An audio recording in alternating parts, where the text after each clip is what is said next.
किसी कहानी को एक ही समय में डरावना और मज़ेदार कैसे बनाया जा सकता है? मतलब ये दोनों एहसास तो एक दूसरे के बिल्कुल उलट हैं। बिल्कुल। आज हमारे पास भूतिया पीजी की नाइट शिफ्ट नाम की एक कहानी है और हम इसी के जरिए हॉरर और कॉमेडी के इस मुश्किल संतुलन को समझने की कोशिश करेंगे। कहानी अर्जुन नाम के एक सॉफ्टवेयर इंजीनियर की है जिसे अपने पीजी के बाथरूम में एक बहुत ही अजीब भूत मिलता है, और वो जो पहली मुलाकात है ना, मेरे हिसाब से वही कहानी की सबसे बड़ी ताकत है। हाँ। सोचिए, रात के 1 बजे हैं, अर्जुन ब्रश कर रहा है और आईने से आवाज आती है, बेटा मिंट फ्लेवर मत यूज करना, मुझे एलर्जी होती है। हाँ। ये क्लासिक बेट एंड स्विच है। आप डर की उम्मीद कर रहे होते हैं और मिलता है एक मजेदार बेतुका सा डायलॉग। सही। इससे हम तुरंत कहानी से जुड़ जाते हैं। पता चल जाता है कि ये सिर्फ डराने वाली कहानी नहीं है। बिल्कुल। और वो भूत भी कोई मामूली भूत नहीं है। चश्मा पहनता है, अर्जुन को तमीज सिखा रहा है कि लाइट बंद करके ब्रश करो। हाँ, उसका अपना कैरेक्टर है। पर मुझे एक बात समझ नहीं आई। अगर भूत इतना मजेदार था, दोस्ती कर रहा था, तो फिर कहानी में वो एक्सेसिस्ट वाली काली परछाई की जरूरत ही क्या थी?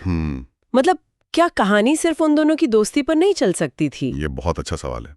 देखिए, असल में क्या है ना, अगर कोई असली खतरा ना हो तो कहानी एक सिटकॉम बन के रह जाती। अच्छा। वो परछाई, जिसे भूत अपना एक्सेसिस्ट कहता है, वो कहानी में स्टेक्स मतलब दांव को बढ़ा देती है। अब ये सिर्फ एक मजेदार दोस्ती की कहानी नहीं रही, अब ये जिंदगी और मौत का सवाल बन गई है। सही बात है। तो उस परछाई के आने से भूत का किरदार भी बदल जाता है। अब वो सिर्फ एक मजेदार कैरेक्टर नहीं, बल्कि एक ऐसा किरदार है जिसकी हमें चिंता होने लगती है। और इसके बाद जो चेस सीक्वेंस शुरू होता है, कमाल है।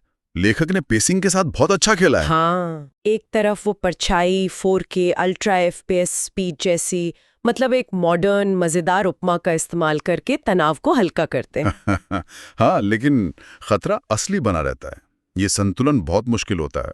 बिल्कुल। और उस सीन में भी जब अर्जुन भागते हुए पूछता है कि भूत उसी बाथरूम में क्यों रहता है, तो भूत चिल्लाता है क्योंकि किराया कम पड़ता है। हाँ, वो लाइन तो बेहतरीन थी। वो तनाव को तोड़ता नहीं है, बल्कि उस डरावने पल में भी किरदारों के व्यक्तित्व को जिंदा रखता है। इससे लगता है कि ये असली लोग हैं, भले ही उनमें से एक मर चुका हो। और अंत भी इसी संतुलन को बनाए रखता है। सही। भूत अर्जुन को बचाने के लिए खुद को कुर्बान कर देता है, लेकिन उसके आखिरी शब्द यही होते हैं, जा जिंदा रहना और ब्रश मिंट से मत करना। हाँ, और यही तो इस कहानी की खूबसूरती है। कुर्बानी जैसा भारी भरकम कॉन्सेप्ट भी टूथपेस्ट के मजाक से जुड़ा है। ये दिखाता है कि कहानी अपने किरदारों के लिए कितनी सच्ची है।